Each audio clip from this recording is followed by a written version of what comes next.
So, in the world of IT certifications, there's this one exam code that keeps popping up, the CCNP ENCOR. It seems to have become this new industry standard. It's a eBay Arsher minute core exam covering everything from network architecture to security and automation. And it's now the mandatory first step for both the CCNP and the CCIE enterprise certifications. Exactly. The big shift here is that Cisco basically merged the paths. It used to be this fragmented journey with different entry points, but now this one exam proves you can handle the heavy lifting of a modern enterprise network. You can think of it as the bar exam for network engineers.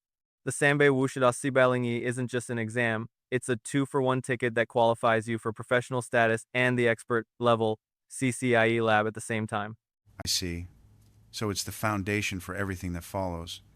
But what exactly is inside this black box of an exam that makes it so challenging? Well, that's where it gets interesting. The exam is divided into 6 domains. Infrastructure is the biggest chunk at Baffinger Sancher, and security is right behind it at Baffinger Arsher.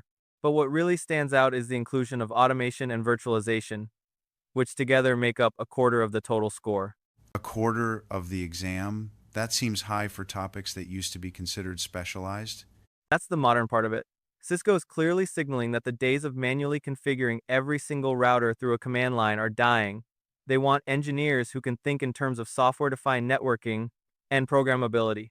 In today's networking, if you can't automate it, you can't scale it, and that's why Cisco put a Baffinger Sherwood tax on your score, specifically for automation. That makes sense.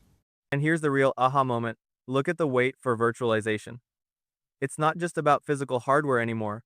It's about how that hardware creates and manages complex virtual environments. If you're still thinking only in terms of physical cables and boxes, you're going to really struggle with a huge portion of this exam. Got it. So it's less about being a cable guy and more about being a software architect for the network. Precisely. It's a massive shift in mindset. But for those who do put in the work and pass this, what does the actual payday look like in the real world? Well, to pass this Subai Mayun exam, Cisco officially recommends 3 to 5 years of experience, but the reality is, many candidates are turning to highly specialized practice tests and dumps to bridge that gap. With those kinds of resources, the average preparation time for someone to pass can be as short as 1 week. 1 week. That sounds intense. It is, but it's about high-intensity focus on the eBalingu-specific question types and simulations. When you realize this one badge can jumpstart a career not just in big tech, but in hospitals, manufacturing, or finance places that are now building huge internal IT teams, that 1 week of exam hell becomes a very high ROI investment. ACCMP certification is like a global passport for it. It doesn't just say, the tech, it says you're qualified to protect a company's most important assets. It's about working smarter, not just harder.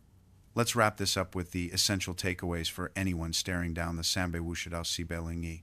Right? So, first, remember its dual purpose value. The Sembe Wushida Sibelinge ENCOR is the only exam that gets you the core requirement for the CCNP Enterprise and qualifies you for the CCIE lab. Second, focus on the modern skill set. Yes, infrastructure is Baffinger Sancher, but a full Baffinger Asharu is dedicated to virtualization and automation, which tells you where the industry is headed. Third, there are no formal prerequisites. You don't need a lower level cert to take it, though that standout years of experience is a good guideline. And finally, think about career longevity. The certification is valid for 3 years, and you can renew it with continuing education, ensuring your expert status stays current.